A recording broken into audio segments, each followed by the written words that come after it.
Señor Julio Salinas, bienvenido sea usted a esta tercera temporada. ¿Cómo está usted? Muy contento, muy entusiasmado, muy ilusionado, muy echado para adelante y con muchas expectativas de esta tercera temporada de un esfuerzo que inició llanera, espontánea, quizás hasta más juguetonamente, era más un esfuerzo lúdico y hoy creo que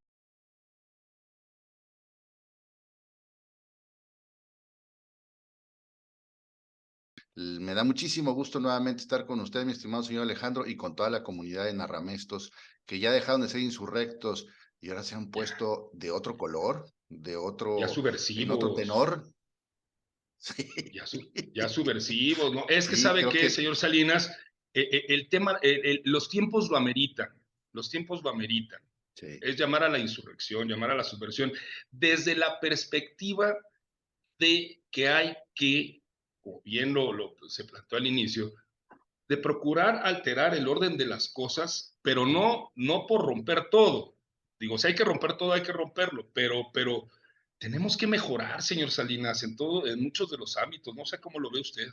totalmente de acuerdo. Todo proceso de crecimiento, de mejora, incluso de su supervivencia implica reinventarse y reinventarse pues obliga a renunciar a lo que se era, a lo que se hacía y adoptar nuevas maneras de pensar, de ver, de actuar ante las circunstancias, ante la realidad.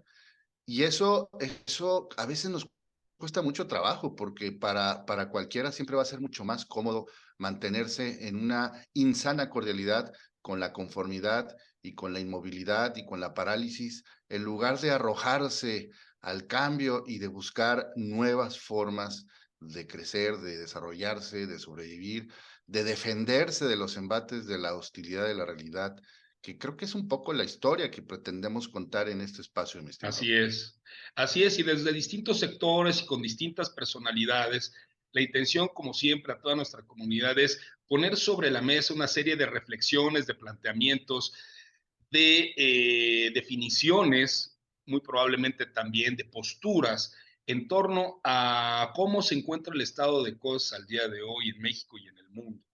Y México y el mundo, desde luego, como todos lo sabemos, está conformado por distintas perspectivas y de lo que nosotros tratamos es ponerle la lupa a las que se dejen, a varias de ellas.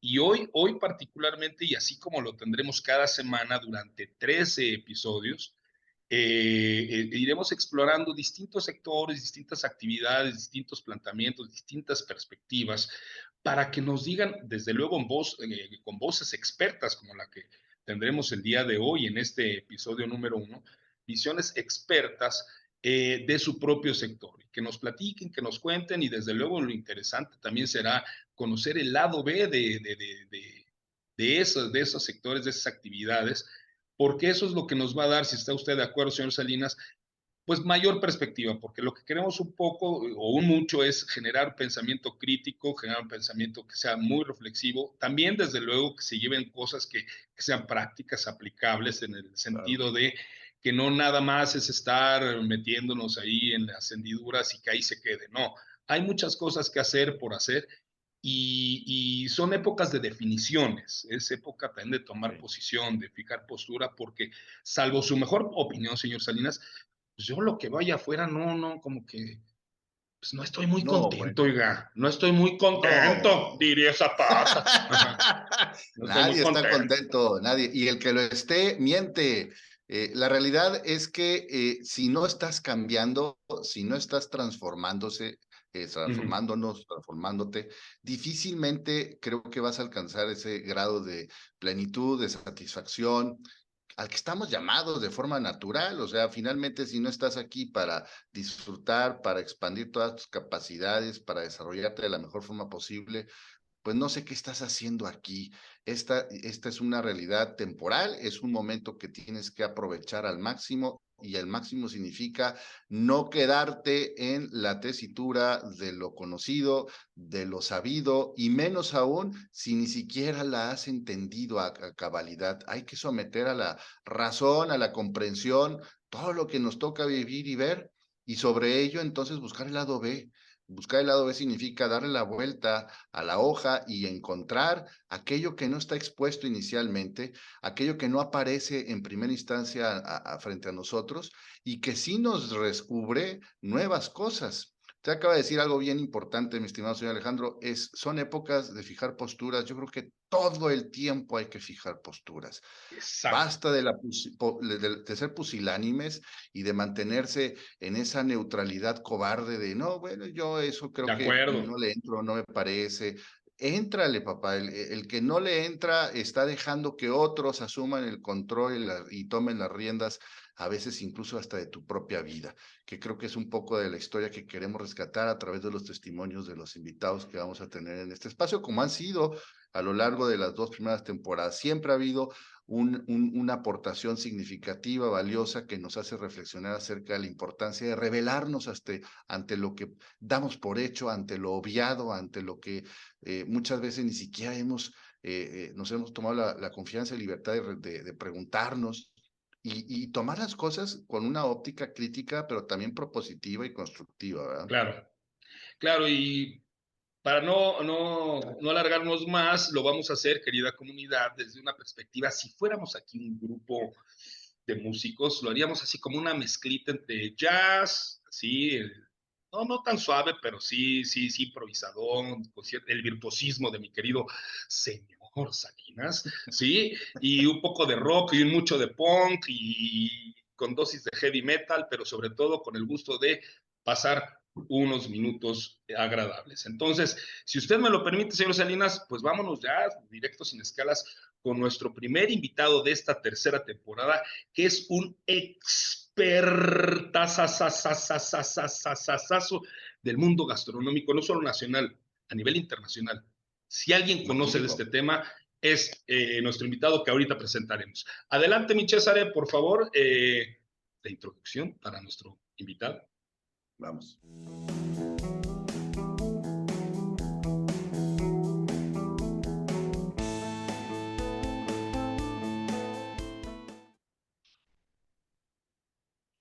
Creo que nuestro invitado se está.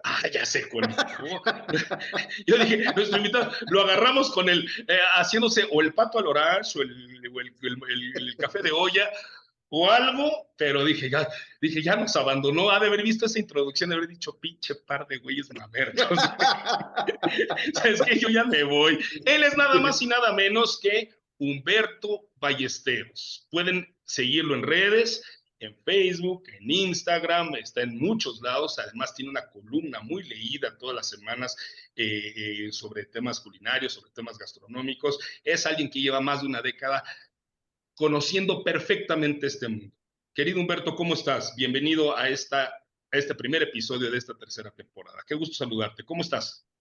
Muy bien, muchísimas gracias. Es un honor ser el primero de la tercera temporada, porque de alguna manera nos hace abrir plaza, nos da oportunidad de poner quizá el primer gran acierto o el magnífico primer gran error para que ustedes puedan ir enderezando.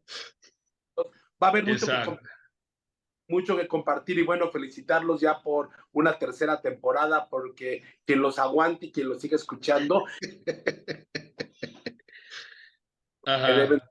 ¿no? Un poquito de pensamiento crítico, un poquito de insurrección, un poquito de reflexiones que van más allá de la cerca, ¿no? Irnos un poquito más lejos.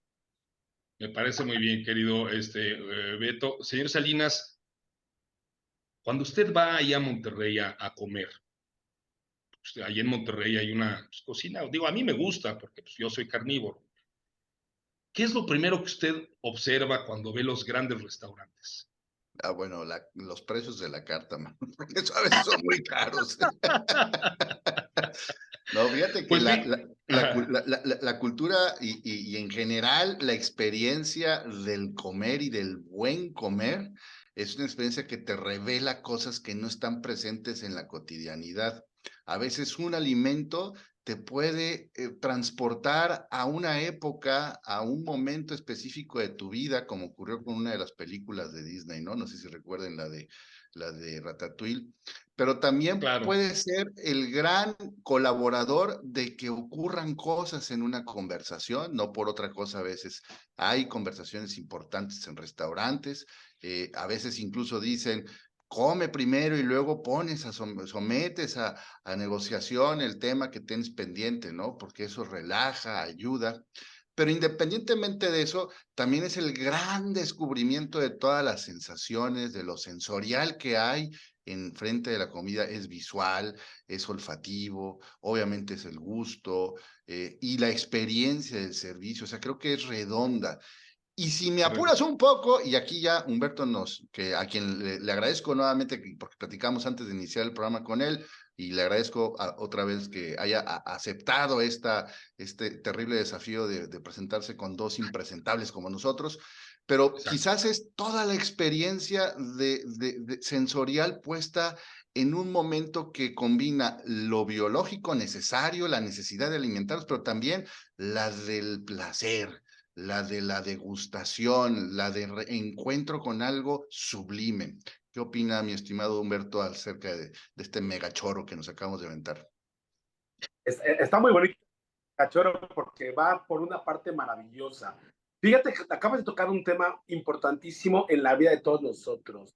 ¿Dónde se dan los mejores momentos en una familia, en una pareja, en un negocio, entre políticos, entre amantes e incluso entre buenos amigos? Se da todo en torno a una mesa.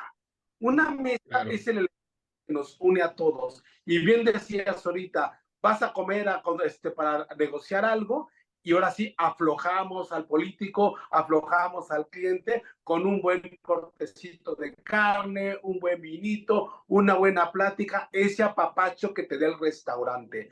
No hay que olvidar que la palabra restaurante viene de restaurar. Entonces, cuando llegas a Ah, restaurarte ahí y de repente cobijado, las cosas fluyen maravillosas. Digo, aquellos amorosos que se casaron, el anillo lo dieron en una mesa, aquellos que cerraron un muy buen negocio lo cerraron después de una comida.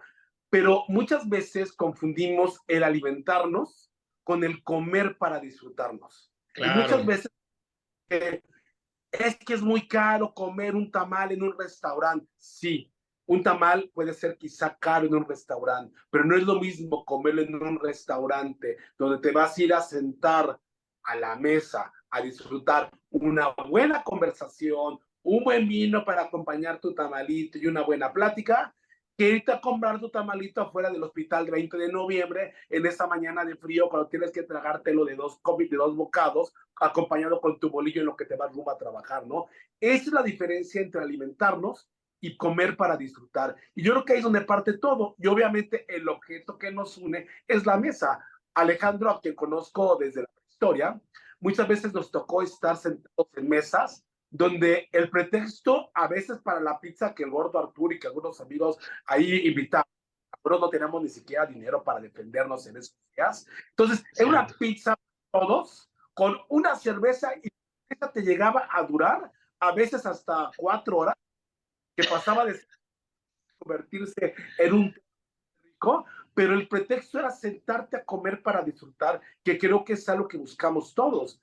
Casa de mi padre, por ejemplo, es maravilloso. Siempre había la botanita, siempre había la conversación en el primer momento. Una copa te llevaba a una anécdota, la anécdota te llevaba a la discusión acalorada, pero en la mesa y con el alimento pasamos tardes maravillosas. O no sé cómo lo veas tú, Alejandro, desde la óptica del comensal, aquel que le gusta ir. Y ojo, no todo mundo disfruta de este placer que tenemos algunos de sentarnos en una mesa. Hay quien llega en chinga, rápido a sentarse con Sí, segundos, sí. se va. Y hay quienes llegamos y nos tumbamos en una mesa hasta 6, 7 horas. Es más, me ha tocado Sí. cerrar restaurantes y no por el tema del alcoholismo, sino más bien por el tema de que me gusta comer largo, pausado y con muy buenas Y la pláticas. conversación, y la conversación. Sí. Ha de saber usted, querido señor Salinas, que en el ánimo de que cobija este esfuerzo de Narra Mesta, que es, entre otras cosas, desde luego, y lo más importante, las historias, Humberto Ballesteros es un gran storyteller. Hay que leer sus columnas porque cuenta la historia de un restaurante, cuenta la historia de un platillo y nos va metiendo en toda esa dinámica que llega el momento, basta y sobre con leer los comentarios a su pluma, haga de cuenta que respira uno el platillo que él está describiendo Wow. o vive el derredor de el lugar en el que él está, del que está hablando. Y en ese sentido, querido Beto, te quiero preguntar, el asunto que desde luego cambió al mundo y que desde luego impactó al planeta entero, que fue la pandemia, y tú que llevas tantos años dedicándote a observar, a sentir, a expresar, a difundir todo este tema, ¿qué cambios viste de antes de la pandemia al día de hoy? ¿Ya se regularizó? ¿Ya volvimos a lo mismo de siempre? ¿O si hubo ahí algunos detalles que habría que apuntalar para que toda nuestra comunidad tome en cuenta tras esta situación que vivimos durante más de un año y que fue de un impacto, como decimos, mundial? Mira, la pandemia vino a cambiar muchas cosas. Regresó nuevamente a la vista algo que ya conocía yo desde pequeño, pero que con los años fueron dejando hacia atrás todo el mundo. No sé si recuerdan ustedes las cocinas económicas, aquellas Sí. cocinas que había en colonias. Yo recuerdo una que había allí en la colonia del Valle, por la calle de San Francisco, donde cerca vivía mi tía Alma, incluso ella tenía un despacho de cocina económica, donde grandes cacerolas tenían grandes guisados, chicharrón prensado, frijoles, espagueti, pollo, mole, y en esas ollas de las cocinas económicas, la gente pasaba con sus bolsas, ojo, o Uh con -huh. sus toppers, Uh -huh. compraban una orden o dos órdenes. A veces te las daban en tus botes que tú llevabas, a veces te daban en tu bolsa y comprabas tus órdenes. Esas cocinas económicas durante muchos años fueron desapareciendo, al igual que las fondas. Y en algún Ok. momento en las cafeterías de las ciudades, México, Guadalajara, Monterrey y en otras ciudades del país, empezaron a aparecer en las tortillerías pequeños paquetitos con salsas, arrocito, frijol, como que retomando la parte de la herencia de la cocina económica. Bueno, durante la pandemia volvieron a surgir las cocinas económicas con muchísima mayor fuerza, pero ahora con otro nombre y apellido. Aparecieron marcas como Uber Eats, como Didi, etcétera, etcétera, y todos Ah, ellos, ok. un gran agosto aquí en México, que ya estaban, ya tenían tiempo funcionando, pero el boom para la comida de repartición, para la comida de entrega, viene a raíz de la pandemia. ¿Por qué? No salías tú, andabas en casa cuidándote. ¿Qué hacías? Pedías que te mandaran comida, pero ese Claro. acierto comercial se convirtió para mí en el lastre más terrible dentro de la gastronomía. ¿Por qué? Porque no es lo mismo un taquito recién planchado y servido, Claro. un taquito que ya viajó 30 minutos. No es lo Sí. no, y la verdad, fíjate, como anécdota muy rápida, una querida amiga que trabajaba para una compañía, para una empresa, tuvo a Uh bien -huh. de decirme que me iba a mandar un desayuno y que por favor si podía comentar algo sobre el desayuno en mis redes sociales. Pero le dije que Uh esas -huh. cosas, o sea, para ser serio, yo no ando comentando ahí como si fuera influencer, si me gustó o no el taquito que mandaron. Pero ella terca Ajá. me llegó un paquete que tenía un sope Uh y el -huh. sope frío, aguado. La salsa se había desparramado. No. Y todo eso que llegó fue un desastre total, pero todo eso empezó a mejorar con algunos personajes de la industria de la restaurantería que empezaron a trabajar mejores empaques, empezaron a hacer su propia distribución y luego, pues, obviamente el fenómeno de pedir más se acrecentó, vino la primera injusticia, el repartidor es el que menos gana, vino la segunda injusticia, los grandes restaurantes tuvieron que cerrar y los grandes y pequeños lugares que estaban por ahí funcionando empezaron a tener auge con cocina chatarra. Es más, yo me atrevo a llamarles los cocineros cochambre. Aquellos Ok. cocineros que eran arquitectos o diseñadores o que eran incluso cualquier otra cosa en su vida, se dieron cuenta que si hacían 3 croquetitas y las empaquetaban y las vendían, podía ser un gran negocio. Y así nació una ola de nuevos restaurantes post pandemia en la colonia Roma y Condesa, donde te dan la peor comida con los peores vinos, les llaman vinos naturales en la actualidad, y te dan mala comida con vinos naturales y te cobran precios exorbitantes, como decías, Julio, como lo que unos restaurantes. Entonces, la pandemia tuvo beneficios y también tuvo maleficios. El beneficio fue la entrega y distribución de comida, que hasta la fecha sigue siendo muy, muy mala. Muy, muy mala. Injusticia para los repartidores, cocina mal elaborada. Pero lo más triste de todo esto, la buena cocina resurgió en casa. Lo bueno de esto es que la buena resurgió en casa. ¿Cuántos no aprendieron a hacer panes? ¿Cuántos no se pusieron la pila para volver a cocinar? ¿Cuánta gente de nuestra generación que no se había metido jamás a hacer algo, descubrió que podía hacer una pasta? Descubrió que poniendo un poquito de jitomate a sofreír con cebolla y después una pasta hervida, la colocaba 2 cucharadas de crema, un poco de sal, ya se hace una pasta que podría ser muy buena. Descubrieron que podían asar carne en su casa. Descubrieron que podían hacer calditos y fondos muy ricos. Entonces, la pandemia tuvo esos beneficios y esos maleficios, y dentro de los maleficios creo que aún seguimos viviendo toda la distribución de comida a domicilio, que para mí sigue siendo una doble aberración. Primero, por dónde sale y cómo se maneja, y segundo, por la injusticia grave que hay en contra de los repartidores, que trabajan muchísimo, se esfuerzan muchísimo y ganan poquísimo. Muy poco, sí. Oye, Humberto, yo tengo una pregunta y déjame plantearlo a ver si puedo de la forma más simple posible, cosa que me va a costar tremendamente trabajo. Hace un momento decías que la mesa es un lugar, es un espacio en donde ocurren grandes experiencias entre las personas, entre las parejas, las familias, los negocios, lo que sea. Me remitió esta imagen que nos compartías al fuego y decía, no, es que el fuego era el centro alrededor del cual la gente se contaba historias. Quizás habría que corregir y no es el fuego sobre el que se está cocinando algo, ¿no? Finalmente es el fuego en donde se está cocinando algo y en aquellas épocas de clanes, de tribus, se reunía la gente a esperar a que terminara de cocinarse el pedazo de carne o lo que fuese para contarse cosas. Al respecto de esto, me da la impresión de que el comer y de que la cocina tiene menos que ver con la transaccionalidad de la vida cotidiana, con el alimentarse con tal de tener nutrientes que te permitan ser productivo y mantenerte vigente en esta vida que es tormentosamente rápida, y más bien tiene que ver con esa alquimia de una experiencia que te pone en contacto con otra cosa, con otros tiempos, con una realidad que está muy por encima de lo pedestre con lo que tenemos que convivir cotidianamente.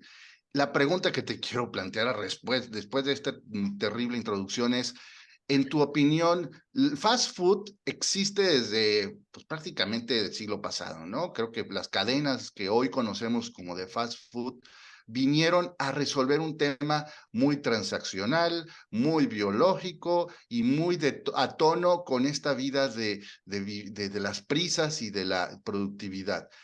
¿Cuál es el lugar que le corresponde a los restaurantes que sí ofrecen la manufactura casi sacra de una experiencia alimenticia? ¿Cuál es ese lugar? Y si lo ves tú en riesgo, justamente a propósito de lo que comentabas, ya no solo son los fast food, sino son los fast deliveries, ¿no?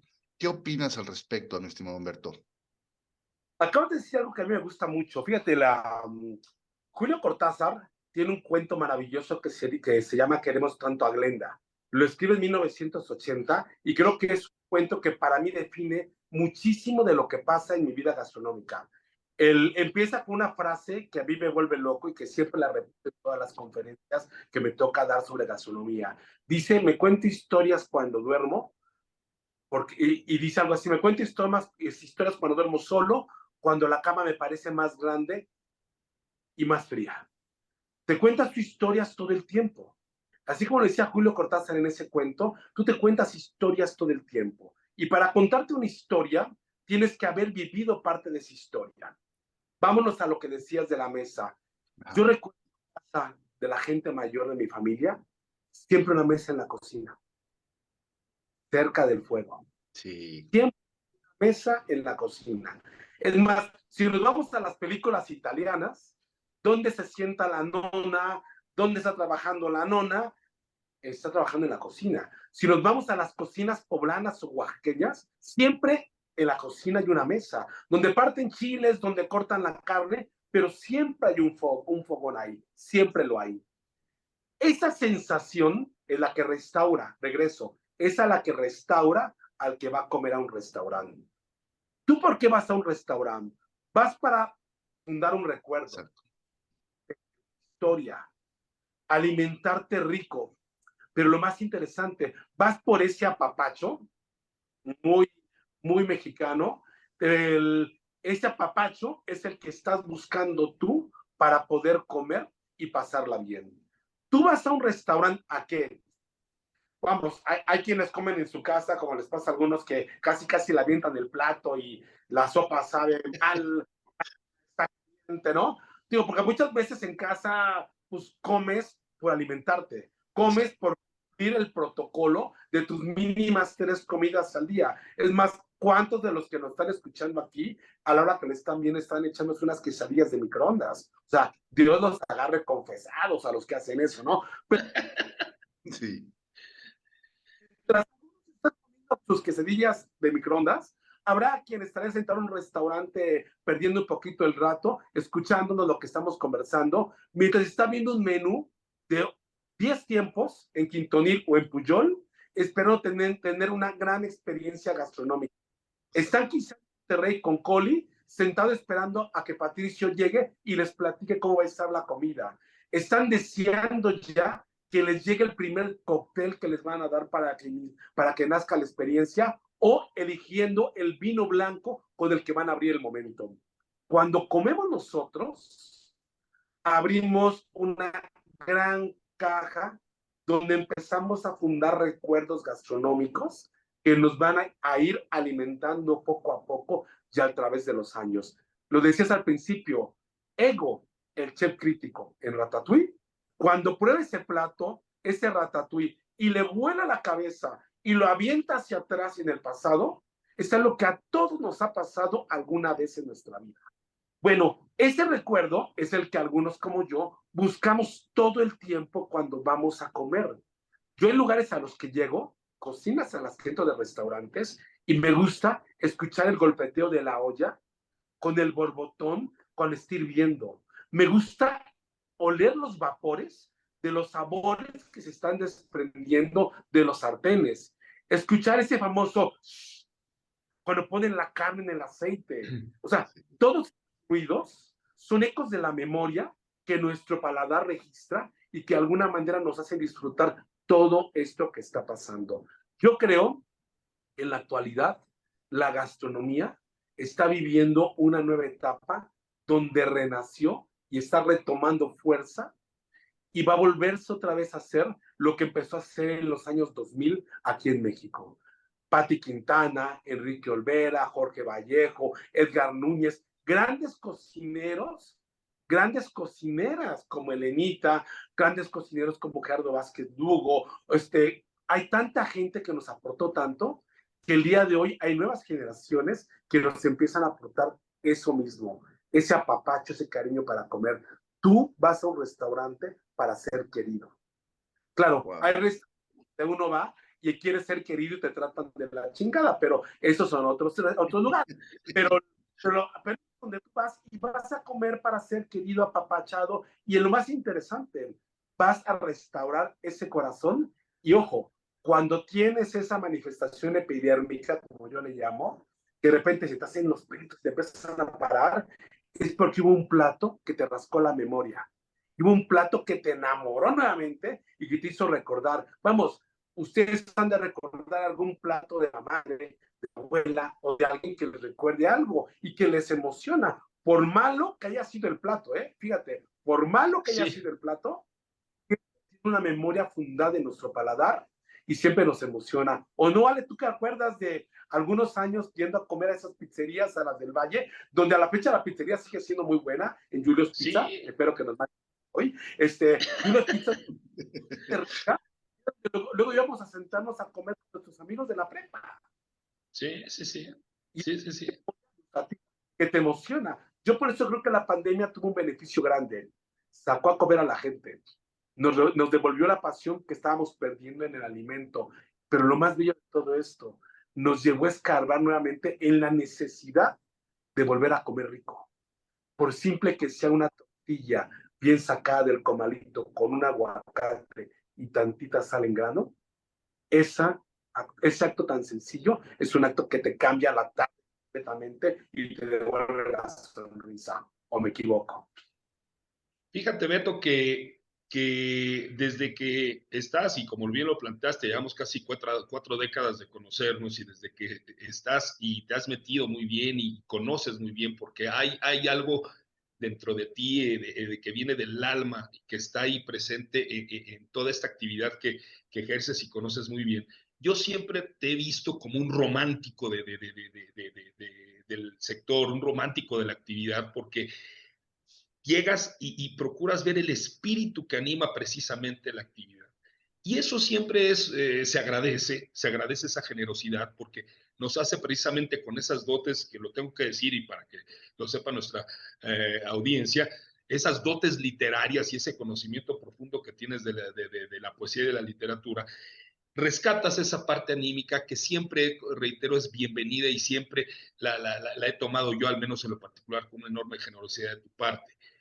Hay una cara B en todo esto, no desde ti, desde luego, porque tú lo observas como a mí me gusta, y es más, lo tengo que decir, pero hay una cara B que tiene que ver con la industria de la gastronomía, es decir, la gastronomía como sector, la gastronomía como esa industria en la que, siendo francos, o por lo menos es una perspectiva, y puedo estar desde luego equivocado, sí hay una suerte como de exquisitez a la cual evidentemente, y a lo mejor es muy natural, no cualquiera tiene acceso. Es decir, no cualquiera puede acceder a un Puyol, no cualquiera puede acceder a un Vico, no cualquiera puede acceder a determinados espacios en los que es como dice, la alta gastronomía.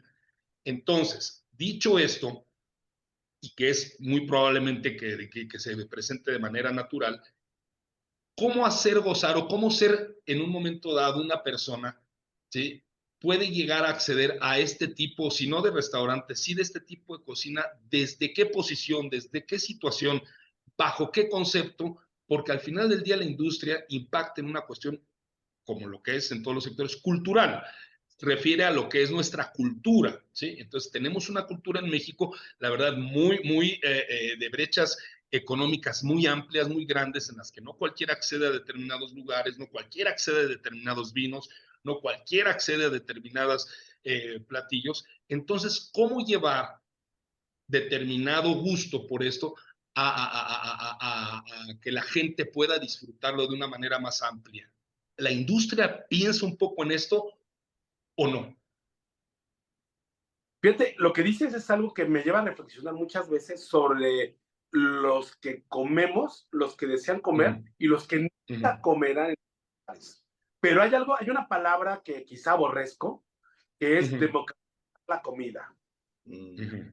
Algunos por ahí escriben textos, democratizar la comida, como si todos tuviésemos derecho a tener un Mercedes-Benz. Es Okay. decir, todos tuviésemos derecho a tener una casa en un club de golf.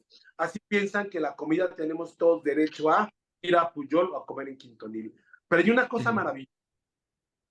Uh A -huh. veces podemos nosotros repetir platos, cocinar Uh -huh. platos o tener experiencias gastronómicas, no precisamente en los lugares más lujosos o más deseables para estar. No más caros, ojo, no más caros. No hablo Ojos. de Sí, sí, sí. sino más bien hay platos que puedes repetir tú. Hace no mucho, con una querida amiga me decía, es que viene mi novio a cenar y él está acostumbrado siempre a comer en los mejores lugares. No sé qué hacerle. Cuando me dijo eso, le dije, a ver, y le digo, hazle lo más sencillo, hazle el plato más rico, más básico. Hay cocina en los tutoriales de YouTube que, por ejemplo, crecieron muchísimo. Esta fue otra gran aportación de la pandemia. Sí. Más Uh -huh. más comunicación sobre la gastronomía.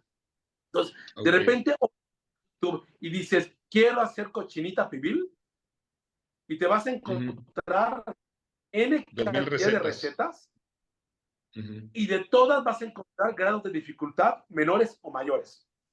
Es decir, el que pueda ir al restaurante Humbertos ahí en la Colonia del Valle, a esa gran cochinita que tienen, o al Turix en Polanco, ya puedes comerlo tú en tu casa. Es cosa de hacer el esfuerzo para poder lograrlo. Pero como bien dices, no todo el mundo va a llegar a comer a Puyol, a Quintonil, no todo el mundo va a llegar a comer al Sud. Pero entonces, esa gente que no llega a comer ahí, come en lugares a veces mucho más ricos de los que vamos a comer nosotros ahí. Ojo, hay barbacoa, después una barbacoa aquí en la Colonia Condesa, que me voló la cabeza. Mendigo consomé tan rico, grasosito, todo, temperatura ideal, el sabor cárnico maravilloso, la jugosidad. Ese consomé con un taquito de espaldilla me voló la cabeza. Y ahora ese día el menú buffet que tiene ajo blanco en Bosques de las Lomas, que es un gran buffet que hace el chef Manuel, y me fui a la barbacoa. En la barbacoa me gasté 120 pesos y fue un gran desayuno. Entonces, yo creo que aquí tiene que ver un tema, es qué tanto queremos nosotros invertirle a ello. Fíjate, yo que soy un gran tragón y un gran sibarita, luego me pongo a pensar, en vez de gastarme estos 2,500 pesos en la comida, ¿por qué no me compré una camisa? Y me pongo a pensar, o sea, quizás sea el lado B de mi vida, quizás sea el otro. De repente me aviento comidas de 7,000 pesos y digo, en la madre, todas las voy a desayunar mi galleta de chochitos con café, porque no cosas por otra. Hay quien le gustan los zapatos lujosos, hay quien le gustan los relojes, hay quien le gusta tener un buen coche, y llegas a su casa y vive en un colchón en el piso, y única obra de es el calendario que le regalaron de la carnicería. Ojo, mía y muchos de los que van a comer a los restaurantes son parte de un terrible bluff donde van a comer para verse y no para estar. Por eso tenemos el presidente Mazarik lugares tan nefastos como Rosa Negra y como tantos otros lugares donde la gente va y le ponen como en Carajillo luces cósmicas, explosiones, meseros animando, platos que desbordan, pero es cocina mala. Sí, de una calidad espantosa. Terrible. O sea, ¿quieres irte como una buena hamburguesa? ¡Ah! Vete a McDonald's. No va. No, llegan y pagan cuentas enormes por comer mal, pero pagan por verse en la foto. ¿Por qué tenemos las terrazas en los restaurantes de Mazarik? Porque a la gente le gusta verse. Me acuerdo que no hace mucho venía caminando sobre Mazarik y estaba alguien comiendo en Rosa Negra y se levanta de la mesa. Beto, querido, ¿cómo estás? Lo voltó y me saluda. No me invitó a pasar. No me pidió que pasara a sentarme con él. No, desde arriba, desde la terraza, me saludó como si él fuera un Dios poderoso y yo un humano. No, por la parte de la... Es pretencioso eso. La comida en que ha distorsionado nuestra realidad y hay quien come para mamonearla. Hay quien pide para... No. El ejemplo, una amiga hace rato en sus redes sociales sube una foto diciendo, mira, y me quieren pretender y me quieren atraer con esto, y sube una botella de champán. Y o sea, así sí voy, ja, ja, ja. Bueno, pues si así va y va a tomar ese champán, quizá va a tener la plática más vacía, porque si alguien te quiere coquetear, invitarte a que vayas a comer y te ofrece una botella de champán, quizás sea la única parte interesante de su vida que te pueda aportar. Entonces, no, ese lado B de la gastronomía es lo que existe. O sea, tanto Julio como tú, Alejandro, de seguro han ido a comer a lugares de muy bajo costo, con muy buena comida, con muy buen ambiente, con tardes largas. Pero también hemos ido a lugares que nos gusta. Pero ojo, ¿cuál es la diferencia? La diferencia es la mesa, el fogón, la compañía. Entonces, yo creo que hay gente que no va a comer jamás, no va a poder jamás comer en Puyol, pero hay gente que jamás en su vida va a comer una barbacoa como la que comí yo el sábado pasado. Entonces yo creo que hay esos dos universos, ¿no? Oye, Humberto, perdón, una pregunta aprovechando esto que acabas de exponernos sobre el lado B. ya nos platicaste sobre el lado B de la experiencia desde el punto de vista del comensal, del que se sienta, y de sus aspiraciones o sus ambiciones, que quizás ni siquiera tengan que ver con la experiencia de comer, sino más bien Exacto. de socializar y de tener un estatus. Pero vamos a hablar ahora del lado B de la experiencia de los que están cocinando, del chef. Hay una película que salió hace algunos meses que se llama El Menú, y en esa película el personaje principal es un chef que tiene un restaurante muy singular al que asisten comensales que traen una serie de broncas personales que van aflorando conforme la comida, conforme los tiempos de la comida se van sirviendo. Más allá de la trama de la historia, la traigo a cuenta para preguntarte, en tu opinión, ¿el chef es más un artista al que el comensal se tiene que adaptar, o el chef en el fondo lo que busca es gratificar, ofrecer un placer, un gozo a los que asisten a la mesa a probar sus alimentos? Es la catedral de la máxima, más alta expresión de la cocina, o al fin y al cabo se trata de que el que se siente encuentre un momento sublime, gratificante en su momento de comida. ¿Qué opinas tú, mi estimado, sobre todo considerando la amplia experiencia que tienes en este ámbito? Fíjate, acabo de ver precisamente la película el sábado pasado, la vi con mi hija, no, el domingo lo vi con la Ferchis, y los dos estábamos sorprendidos, porque ahí se ve el nivel de obsesión del chef. La obsesión es uno de los problemas en muchos cocineros, pero la obsesión también es la virtud que lleva a la perfección la interpretación de una receta y eleva el sabor por encima del imaginable, ¿eh? Lo que pasa en la película es un chef obsesivo a tal grado que se enferma tanto, y espero no estarles haciendo el spoiler a nadie, pero vean la película, pero la película trata de ese chef obsesivo que a los comensales más obsesivos y más aspiracionales les hace un menú único para cambiarles todo lo que es su vida. Bueno, eso pasa en la película Menú, pero vámonos a una serie muy interesante que se llama The Bear. El oso es un cocinero que hereda un restaurante de su hermano. El hermano muere, hereda el restaurante, llega a él y se da cuenta que el restaurante es un caos. Llega una escena en la cual les van a clausurar, no tienen para pagar el gas, no tienen para comprar insumos. El chef está desesperado. Hay un gran conflicto en ese capítulo.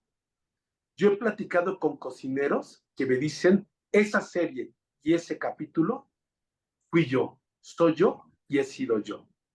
Un chef tiene problemas económicos. El chef que tú veas presumiendo un Lamborghini, una gran moto o una gran casa es un gran farsante. Ándale. Un chef es tú como yo. Un chef es alguien que se levanta, trabaja, diseña platos, se apasiona y perfecciona. Obviamente hay beneficios económicos con los años cuando empiezan a funcionar bien los negocios. Ser exitoso profesionalmente, académicamente y económicamente es Enrique Olvera. Por eso es el más grande. Y a él, lo que él tiene es fruto de una serie de historias donde muchos años hubo fracasos, en algunos momentos hubo dudas, en algún momento hubo crisis, en algún momento no tuvo ni siquiera para pagar la nómina. Pero ¿sabes qué? Se hizo grande porque la obsesión y la perfección lo llevó ahí. Hay tantas historias de cocineros tan maravillosas. Acabo de estar en Madrid hace unos días. Fui a comer con Sacha. Sacha es el restaurante obligado de todos los cocineros del mundo ahí en Madrid. Es un gran espacio para comer. Pero ¿qué tiene ese lugar que todo mundo vamos? Tiene un personaje llamado Sacha que va a tu mesa, te saluda, te apapacha, te escucha, se sienta, te consiente. El lado humano de una cocina es el lado humano, es lo que vuelve más fuerte cualquier restaurante. Por eso, desde hace algunos años, desde el 2000 para adelante, el chef sale a la mesa, te pregunta si está bien atendido, si está bien servido. Por eso empezamos a ver en las series de televisión chefs que están hacia atrás. No existía el chef. Vámonos a la memoria de una ciudad como la Ciudad de México, donde en restaurantes en el centro de la ciudad no existía el chef, existía el camarero o el jefe de sala. El chef no existía. No sabíamos nosotros en el Danubio, es más, muchos no saben quién es el chef del Danubio actualmente. ¿Por qué? Porque fueron restaurantes que se formaron con una tradición de atención, de servicio. Y el cocinero pues, estaba en la cocina. Es como pasó en la década de los 60s y de los 70s. Grandes hoteles como el Ritz y como todas las cadenas hoteleras, la cocina estaba en el sótano, no estaba expuesta a la vista. Claro. Fue hasta cuando las cocinas empezaron a ser vistas. Entonces, regresando un poquito a lo que preguntabas, yo creo que hay historias muy interesantes de cocineros donde han estado a 2 segundos de cerrar y se han levantado, porque tienen orgullo, porque tienen coraje, porque tienen obsesión. Pero así como hay chefs épicos que lo hacen bien, hay chefs que son mentirosos, que son falsos y que incluso juegan a la mediática diciendo cosas que no son. Tenemos chefs aquí en México que se siguen presentando con estrellas Michelin, cuando en México no hay estrellas Michelin. Y si alguna tuvo y la perdió, se sigue presentando con estrellas Michelin. Incluso hubo una serie de escenas que se hicieron en Querétaro, donde chef argumentaba que tenía estrella Michelin y así lo anunciaban. Y la gente iba pensando que iba a comer con un chef con estrella Michelin y era una falsedad. Pero bueno, así como hay chefs con grandes virtudes, hay chefs con grandes mentiras. Es como en todo, es como la política, es como la vida cotidiana. Hay buenos y hay malos, hay cabrones, hay ojetes, hay generosos. Y hay, por ejemplo, yo admiro muchísimo a Edgar Núñez. Edgar Núñez, quizá en sus redes sociales no me guste mucho porque a veces es más insurrecto que nosotros tres, pero ¿sabes qué? Es un gran corazón, una gran disciplina y una gran visión. Hay chefs como el chef de Guatemala, Diego Telles, de Flor de Lis, que tengo año y medio, 2 de conocerlo, y que me vuela la cabeza el nivel de humildad y de cariño que le tiene a toda la gente. Entonces, hay de todo tipo de cocineros, porque como en todo, ahora sí, como decía mi madre, todos somos como los dedos de las manos, ¿no? O sea, hay de todo, hay para todos y de todos los tamaños. Querido Beto, ya para ir perfilando el cierre, ¿qué vendría siendo un acto subversivo dentro del mundo de la gastronomía hoy en día? Desde la perspectiva del comensal y desde la perspectiva de quienes hacen la industria. En el sentido de que esa subversión procure alterar el estado de cosas, procure alterar el status quo, pensando siempre en una situación de mejorar la industria, mejorar la experiencia del comensal, mejorar el entorno bajo esta lógica también que me pareció muy interesante el planteamiento, la democratización de la cocina, no porque necesariamente tenga que ir para allá, pero sí como este ánimo de decir, vamos a hacer las cosas mejor. ¿Dónde tendría que estar este aspecto de lo subversivo en la industria? Yo creo que a la industria le faltan agallas, le han faltado agallas para hacer cosas que realmente la avienten hacia arriba, la transformen. Ojo, todo el mundo te habla de producto y te dicen que el producto tiene un origen y un destino, y entonces te hablan de la trazabilidad y te ponen un discurso muy bonito y te dicen, no, es que nosotros tenemos jitomates cultivados, cuidados, adoptados y queridos, y es el que tienen su plato. Bueno, hay quien lo hace y lo dice, pero hay quien lo dice y no lo hace. Yo creo que tenemos que desenmascarar a aquellos que mienten en la gastronomía. Yo prefiero un chef honesto que me diga, compro pescado tilapia en el Costco y es el que te doy, a que vengan con esa pedantería que ponen todos en sus menús, que dice pesca del día. A ver, Ciudad de México, pesca del día, ¿de qué día? O un tema así. Sí, aquellos tienen que darte salmón es lo más sano, pero que me perdonen, el trasladar el salmón de Noruega o de Alaska o de Chile para traerlo a tu mesa contamina mucho más de lo que te puedes imaginar. Y todo el mundo piensa que es una cosa sana. A ver, ojo, la huella de carbono que te deja el trasladar el salmón de allá hasta acá es terrible. Cuando podemos comer trucha salmonada del Estado de México, que tienen más proteínas y que es una cosa exquisita. Entonces, hay un discurso que tenemos que, dentro de la gastronomía, desenmascarar a aquellos que mienten, aquellos que dicen que tienen estrellas Michelin, aquellos que hablan de sustentabilidad, aquellos que hablan de generosidad en el restaurante, y la verdad son unos terribles caciques de la cocina. Pero esta parte, aquí viene un tema, no se puede hacer si no hay crítica gastronómica. En mi columna de pan, yo escribo y narro historias. En GastroLab, cuando escribí y narraba historias. Una ocasión o dos en GastroLab hice un señalamiento crítico y más de 2 se apanicaron. Ojo, nos hace falta hacer crítica gastronómica, pero para hacer crítica gastronómica, obviamente nos falta estudiar. No va a ser crítica, porque a ver, ojo, todos somos críticos gastronómicos, ¿eh?